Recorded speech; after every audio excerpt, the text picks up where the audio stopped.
ഞാൻ പറഞ്ഞു എന്റെ വോട്ട് പെരുമണ്ണയിലുള്ളതായിരിക്കുന്ന വോട്ട് മാറ്റണം എന്നുള്ള instruction municipal chairman, municipal secretary, municipal chairman അല്ല, മുനിസിപ്പൽ ഇലക്ട്രൽ രജിസ്ട്രേഷൻ ഓഫീസറായിട്ടുള്ള മുനിസിപ്പൽ സെക്രട്ടറിയോട് പറഞ്ഞിട്ടുണ്ട്. മാത്രമല്ല പിന്നെ പെരുമണ്ണയിലുള്ളതായിരിക്കുന്ന സെക്രട്ടറിയെയും വിളിച്ച് ഞാൻ പറഞ്ഞു. സാങ്കേതിക പ്രശ്നം മാത്രമാണെന്നാണ് കേവലം സാങ്കേതിക പ്രശ്നം മാത്രമാണ്. കാരണം ഞാൻ അങ്ങനെ രണ്ട് വോട്ട് ഉണ്ടാക്കി വോട്ട് ചെയ്യാൻ ശ്രമിക്കുന്ന ഒരാളാണോ?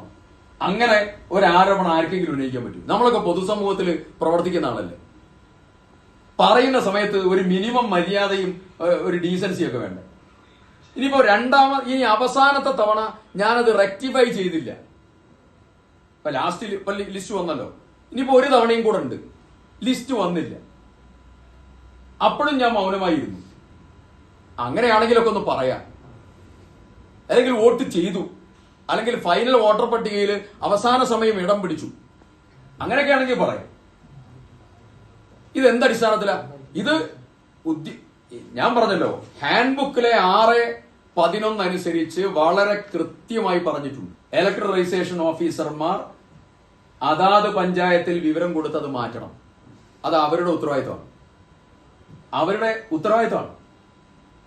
ഞാൻ അത് പരിശോധിക്കാൻ വേണ്ടി എന്റെ വോട്ടർ ഐ ഡിയും കൊടുത്തിട്ടുണ്ട്, അതിന്റെ കോപ്പിയും കൊടുത്തിട്ടുണ്ട്. എനിക്ക് 2 വോട്ടാണ് എന്റെ ലക്ഷ്യമെങ്കിൽ ഞാൻ വോട്ടർ ഐ ഡി അപേക്ഷയോടൊപ്പം വെക്കും. അതുകൊണ്ട് സ്വന്തം പാർട്ടിയുടെ ആഭ്യന്തര വഴക്കും BJPയെ സഹായിക്കാനുള്ള ഏർപ്പാടും ഒക്കെ അത് നിങ്ങൾ അവിടെ നടത്തിയാൽ ഞങ്ങളുടെ മേക്കിട്ട് വേണ്ട.